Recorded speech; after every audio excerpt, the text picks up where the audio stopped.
Hello, I'm Maura Carley, founder and president of Healthcare Navigation.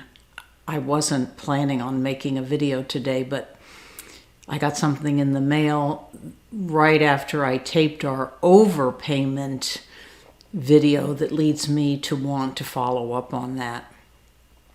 And maybe we should even make this a Hall of Fame category, which is pretty rare in our world. But we made a video on overpayments describing the challenge of easily getting a refund from a provider who has been overpaid. In my experience, there is a tendency to hang on to the money.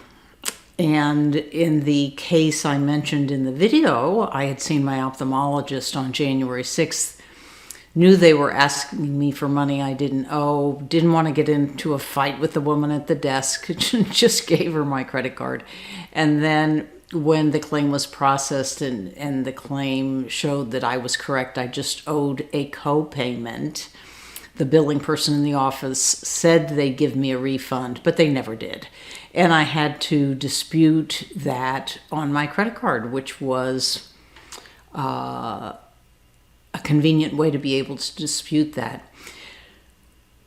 The point of the video was to say avoid overpayments when you can. Now, that office referred me to a retinal specialist, and I was impressed. The office was so well run. I mean, even before I left, I had to ask them questions about how they interview people and who's managing the office. The administrator is about an hour away from the office I went to. But anyway, that used to be something I spent a lot of time doing, managing practices.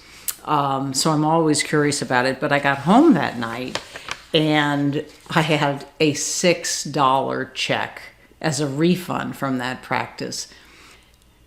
And you know what? The video about benefit design and co-payment structure will wait for another day because I think part of that is Cigna's fault in having such a just overly complicated co-payment structure with not enough information on the website for patients. So I don't know how good the information is available to providers, but for specialists, you might either have a $35 copay or a $41 copay, less for internists, pediatricians, and family practitioners. But anyway, they charged me $41 at the time of service, and I really wasn't sure whether it was a $41 copayment or a $35 copayment. And then when I saw the EOB on my portal, oh, it's a $35 copayment and I paid $41. Well, I'm not going to bother with $6. But to my great surprise, on Friday night, I got a letter. Actually, the letter went to my husband because he's the subscriber. Dear Mr. Carley, enclosed you will find check, blah, blah, blah, in the amount of $6. A recent audit resulted in a patient refund due to you. And so I give this practice, New England Retina Associates and Dr. David Tom, whom I saw, great, the leadership in a practice that bothers to do this is a group with a lot of integrity. At the same time, let's recognize there are many, many problems with fee-for-service medicine. It's too bad we just can't move to a more sane system.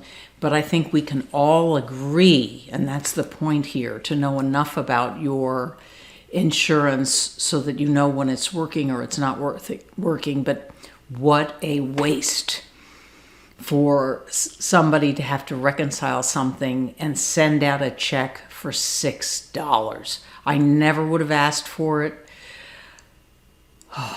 But again, the good news, this is a practice that's run with integrity, and that's impressive. The bad news, It's just too much administrative effort for small dollars, and that's just not sensible. So we'll save that whole topic for another video that's more in the insurance terminology, benefit design. But I am very impressed with that practice. That is not common, to get a refund of such a small amount without asking for it. Thank you for listening. Thank you for watching. Please send us your questions so we can address what you might be interested. Thank you very much, and we'll see you again.